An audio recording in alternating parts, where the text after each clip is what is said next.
ఈరోజు మనము ఎగ్ పుట్టు చేస్తాము.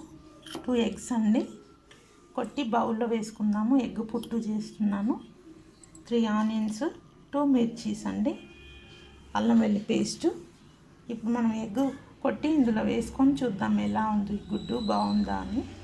బాగుంటేనే చేసుకోవాలి కదండి, బాగాలేకపోతే పాడేయాలి. అందులో ఈ మధ్య అంత బ్లడ్ లాగా వస్తుంది, అందుకని కొట్టి చూసుకొని చేసుకోవాలి. నేను ఇందులో కొట్టి వేసుకుంటాను. తర్వాత ఇది ఆనియన్స్ కట్ చేసుకుంటాను, మిర్చీస్ కట్ చేసుకుంటాను. దాని తర్వాత చూద్దామండి. ఎగ్ పుట్టు చాలా బాగుంటుంది కమ్మగా.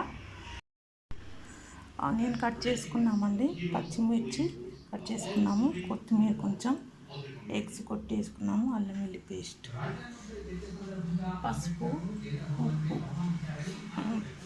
చేసుకుందామండి. స్టవ్ ఆన్ చేసుకుంటున్నాము.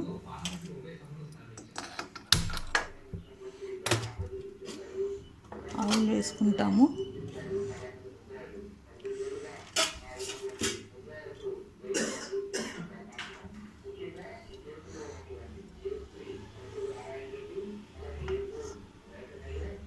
హాఫ్ పావు వేసానండి ఆయిల్.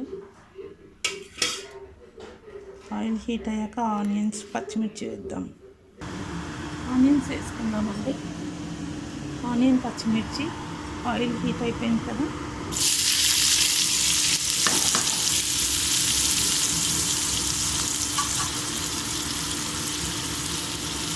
గోల్డెన్ బ్రౌన్ వచ్చే వరకు ఫ్రై చేసుకున్నాం ఆనియన్.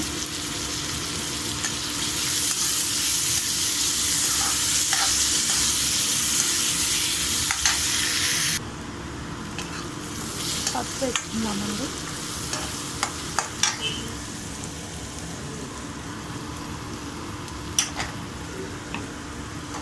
అల్లం వెల్లుల్లి పేస్ట్ కూడా వేసుకుందాము.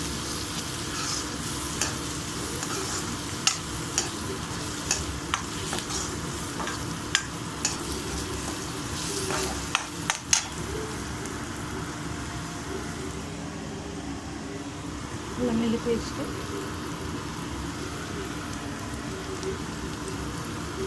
పచ్చి వాసన పోయే వరకు ఫ్రై చేసుకుందామండి. అల్లం వెల్లుల్లి పేస్ట్ పచ్చి వాసన పోయే వరకు ఫ్రై చేసుకున్నాము. తర్వాత మనం ఇందాక కొట్టి పెట్టుకున్నాం కదా ఎగ్, అది ఇందులో వేసుకున్నాము. రుచికి సరిపడా సాల్ట్ వేయాలి కదా, మర్చిపోయాము. 2 ఎగ్స్ కదండి, రుచికి సరిపడా సాల్ట్ కూడా వేసేసాము. కలిపేసుకున్నాము.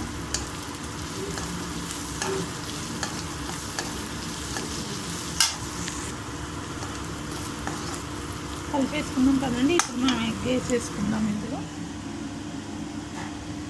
ఇందాక కొట్టి పెట్టుకున్నాం కదా ఎగ్, ఇందులో వేసేసుకుందాం.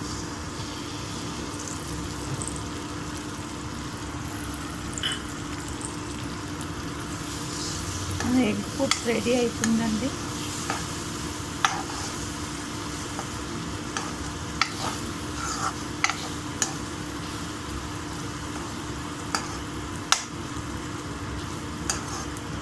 ఇందాక మనం కొత్తిమీర తీసి పెట్టుకున్నాం కదా, అది కూడా వేసేసుకున్నాం.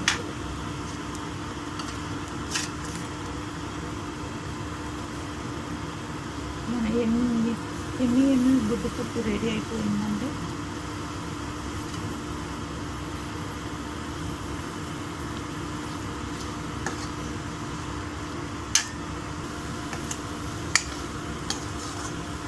చూసారు మన గుడ్డు పుట్టు రెడీ.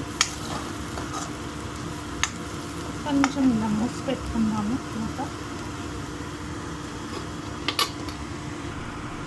చూసారండి, వితిన్ 5 మినిట్స్లో ఎగ్ పుట్టు రెడీ అయిపోయింది. 5 మినిట్స్లో రెడీ అయిపోయింది. చూసారా, ఎన్ని ఎగ్ పుట్టు రెడీ.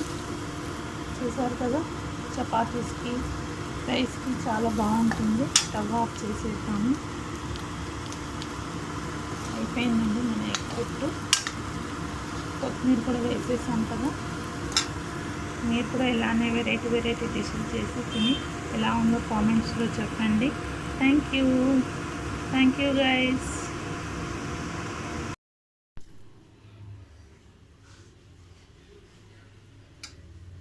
చూసారు కదండి, చపాతీ విత్ ఎగ్ పుట్టు ఇలా చాలా బాగుంటుంది కమ్మగా. మీరు కూడా ఇలానే చేసి తినండి.